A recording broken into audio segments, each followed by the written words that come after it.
Irish shoegaze band My Bloody Valentine had decided to lock themselves in a recording studio located in an industrial estate. They utilised loose bass strings, distortion, feedback and sheer volume to achieve a rumbling bass sound so loud it was vibrating the floor and flickering the lights within the studio. What they didn't realise, however, is the sound was travelling for miles and trembling any neighbouring building. Near the end of this 40-minute noise session, the band realised one of their neighbours had been violently smashing on the door since they had started in an attempt to stop the noise. The idea that their music had made somebody this angry sent the band into hysterics. They described that feeling as euphoric and wanted to attempt to replicate it through their future music. This would be one of the moments that inspired the eventual unique and deafeningly loud Loveless by My Bloody Valentine, an album that has not only become one of the most influential and fondly remembered in rock history, but a piece of art so expensive and time-consuming to make, it resulted in their record label going bankrupt. It seems only appropriate that the eventual mind behind My Bloody Valentine, Kevin Shields, would be inspired by the harsh distortion and shrieked vocals of punk music. Although Shields is originally from New York, he moved to Ireland at 10 years old. Whilst living in Ireland, he realised there was literally nothing to do and quickly became fascinated by punk music at the age of 14, covering songs by the Buzzcocks on his Honda SG. Whilst attending a kung fu class, Shields would meet drummer Colm O'Keefe, with the two quickly becoming close friends. They begun playing music together, although the result barely resembled anything musical at all. O'Keefe was incredibly inexperienced on the drums, so much so that he didn't actually know how to play any beats and instead just smacked drum heads and cymbals randomly. Luckily, Shields had a similar level of experience and didn't even know what tuning a guitar was. The result was an amalgamation of out-of-tune guitar riffs and poorly timed cymbal smashes. Despite their inexperience, they were still keen to experiment, creating drones and strange noises on synthesizers before attempting to improvise over them. In 1979, the two answered a message in a newspaper requesting various members for a punk band. This resulted in the formation of The Complex. The band would play punk cover songs together for a few years before eventually breaking up. Although the band played punk, their stage presence didn't really reflect anarchy and mosh pit culture. The band were essentially just a bunch of nerds and stood nervously staring at their shoes during every performance. After the band split, the duo focused on post-punk, forming the band with an equally shit name, A Life in the Day. Unfortunately, this band suffered from nobody gave a shit syndrome and broke up not long after forming. They would decide to form My Bloody Valentine in 1983, coincidentally utilizing the same name as the 1980s Canadian slasher film, although the band members deny even being aware of the film when coming up with the name. The band began rehearsing and playing a few shows, although ran into various issues, with every one of these issues stemming from the fact that the band played and rehearsed way too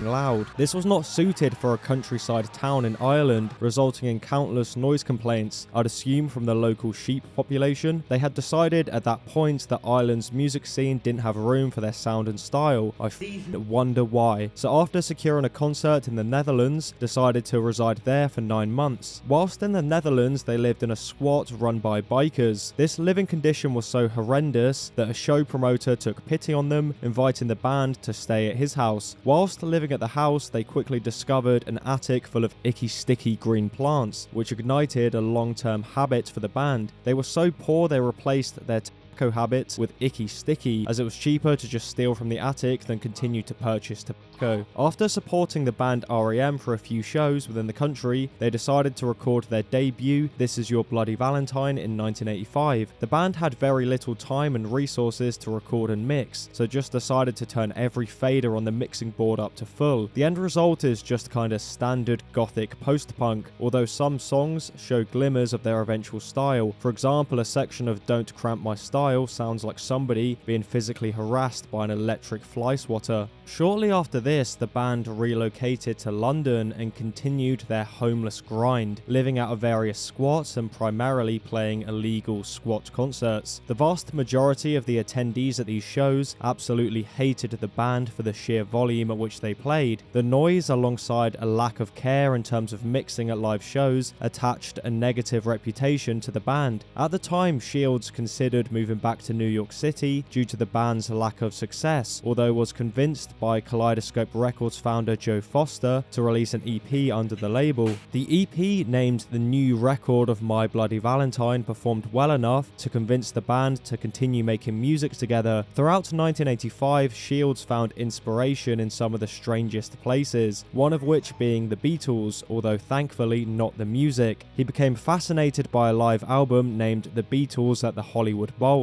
and how the audience cheers completely drowned out the music. This, alongside an Ein Sturzende Neubauten concert that involved a lot of fire and explosions, became the baseline inspiration for the next record. My Bloody Valentine was signed to Lazy Records in 1987 and tasked with the creation of an album. This would be known as Ecstasy. The song Chair actually used a sample of the Beatles' audience screaming at the Hollywood Bowl. The album performed relatively well, although received heavy criticism for its lack of mixing and poor production. Critics described the album as sounding like the band had blown through their budget halfway through the project's recording, which was entirely correct. The Lazy Records deal required the band to finance their own album, which was probably a bad idea considering that by this point in time, Shields was a raging insomniac that was inspired by explosions and John Lennon admirers. After the release of Ecstasy, they embarked on what was supposed to be their final tour. This inspired them to play as loud and fast as humanly possible. They basically wanted to kill their own songs, tear each segment to pieces. It was so loud that audience members compared the concert viewing experience to standing in a wind tunnel. This caught the attention of Creation Records boss Alan McGee, who had previously considered the band to be a joke. He offered them a record deal shortly after. Not long after being signed, Shields would borrow a Fender Jazzmaster from a friend. He quickly started exploring the possibilities of the tremolo arm. He found that if he applied a digital delay whilst utilizing the tremolo arm, it created a unique, disorienting sound. This not only changed the direction of the band, but the heinous guitar habits of every single indie kid forever. With this new flurry of inspiration, the band started recording their next EP, You Made Me Realize. The standout song is the title track, which is so ridiculously fast and noisy, it sounded like a plane taking off filled exclusively with drummers playing drowned out Nirvana covers. During the mixing of the song, Shields was unimpressed, mentioning that the music was too quiet and sounded like Jefferson Airplane. His immediate instinct was to push each mixing element to its limit, resulting in the song sounding like an actual real-life aeroplane as opposed to a group of hippies named after one. The EP utilized distinct texture and sonic qualities that was unlike anything else at the time. Some songs had punk rock energy, layering the speed with noise rock elements, whilst others remained hazy and atmospheric. This inspired enough artists to follow suit that the style of music received the label of shoegaze, with My Bloody Valentine being seen as the pioneers. They immediately began the production of their next album, Isn't Anything. During the recording of the project, Shields would only sleep 2 hours a night, resulting in incredibly schizophrenic, nonsensical lyricism, so much so that music journalists and workers at their record label routinely got the lyrics completely wrong. Shields reveled in this and began to enjoy going at great lengths to make the lyrics as hard to understand as possible. The recording process was also plagued with haunted spirits, apparently, as band members often described situations where the tape recording machine would form into a floating pyramid right before their eyes. I'm sure that has absolutely nothing to do with sleep deprivation. Isn't Anything was released to large amounts of popularity and critical acclaim. As the band's popularity grew, they saw it fit to increase the intensity of concerts. This came in the form of extremely long, extremely noisy walls of sound, with You Made Me Realize's outro occasionally reaching up to 45 minutes long. They played at such volume that concert venues often saw structural damage, with chunks falling out of the ceiling. This obviously resulted in various funny reactions, with sound guys routinely walking out of the building after attempting to mix the absolute mess. One time a neighbouring butcher chased the band around with a cleaver because the music was shaking his shop too much, and another time the police were called to the venue due to the sheer noise. Upon arrival, the police took the band's tour manager in for questioning. When he was eventually released, the band was still playing the exact same song. Due to the success of Isn't Anything, an appeal built from concerts, the band were tasked with creating a follow-up album. This would eventually be known as Loveless and was originally only supposed to take 5 days to record. Shields had become obsessed with the Jazzmaster by this point and no longer saw it as just a stringed instrument. He referred to it as a noise generator later, using open tunings, guitar bending, feedback and effects like reverse reverb to achieve a guitar tone unlike anything heard before. He had a vision and would stop at nothing to make sure the final product fit his vision perfectly. Unfortunately, the recording of Loveless would become disastrous. Shields would continuously change amp and guitar combinations, attempting to find the perfect sound. He was such a perfectionist that most sessions resulted in zero progress. At the time, Creation Records were low on funds and had become sick of the length of time it was taking to create the album. This resulted in the band purposely being set up in low-quality, cheap recording studios. One story claims the band had to leave a particular studio after the owner kept bothering them, claiming he was hiding out in the studio from MI5 agents who were out to get him. Other stories claim Creation Records failed to pay multiple different studios, which led to tapes being confiscated from the band. Throughout the album's creation, the band used 17 engineers and over 25 recording studios. This obviously cost a lot of money that neither the band nor the label had. This led to drummer Okizoik getting evicted. He was pretty much homeless and left the studio as late as possible to search for a squat to sleep in for the night. This led him to have a mental breakdown, causing his arms to stop functioning. This meant that only 2 songs on the album had live drums, only Shallow and Come In Alone. For the remainder of the songs, the band were forced to program the kick drum and record the hi-hat and snare separately. Apart from the drums, the rest of the album was recorded and played entirely by Kevin Shields. He demanded a high degree of control and would often argue with engineers who would freak out whenever the band would play at loud volumes or peak the audio. The album would eventually be released in 1991 and was rumoured to have cost more than £250,000. If this rumour is correct, it's highly likely the album led to Creation Records going bankrupt. Shields has since denied this, however. Upon release, the album received critical acclaim, although performed relatively badly. The lack of promotion alongside a band name that actually wasn't allowed to be printed on vinyl sleeves led to lack of sales. Creation Records had had enough of this long-haired freakazoid and his obsession with throwing endless amounts of money at his vacuum cleaner ambience obsession and proceeded to drop the band. Despite this, the band was still a hot commodity and garnered a large amount of intrigue from music fans throughout England. This led to them quickly being signed by Island Records. The label funded the purchase of a house and home recording studio for the band, which seemed like the perfect direction, a space without pesky engineers telling them that they were breaking every rule of music mixing. Unfortunately, the creation of the studio encountered countless technical issues, wasting over a year. The house also just got a little bit too silly. The band smoked far too much icky sticky and for some reason decided to buy a pet chinchilla for the house. Upon realizing the chinchilla looked lonely, they bought another chinchilla. These 2 chinchillas then bred with each other and eventually the house was home to 14 chinchillas. There were so many that they had taken over the 2nd floor in the house. I will repeat that. An entire floor of legendary shoegaze band My Bloody Valentine's house was home to only chinchillas. Oh yeah, and Shields was also starting to astral project around this time, which is probably the least surprising fact about this sleepless freak. The house was chaotic, and one by one members would leave to preserve their own mental sanity. Although the vast majority of members were still interested in creating music, Shields felt abandoned being left alone at the house and went into hiding. Prior to this point, Shields saw the creation of music as pointless and boring. The long-winded creation of Loveless had burnt him out. He felt as if he was unable to live up to what he considered as his magnum opus. Despite this, there were rumours that the band had created over 60 hours of unreleased music, although Shields has labelled the music as soulless and not worth a release. After My Bloody Valentine started their extended hiatus, Shields began engineering for Primal Scream and was quietly working on the next My Bloody Valentine album in the background. Although the group had not played together for years at this point, they had actually never officially broken up, with the other members just waiting for Shields to contact them for another project. None of them had actually fallen out like most bands. They didn't hate Shields, Shields didn't hate them, but to be fair, I think they'd all just gotten a little bit sick of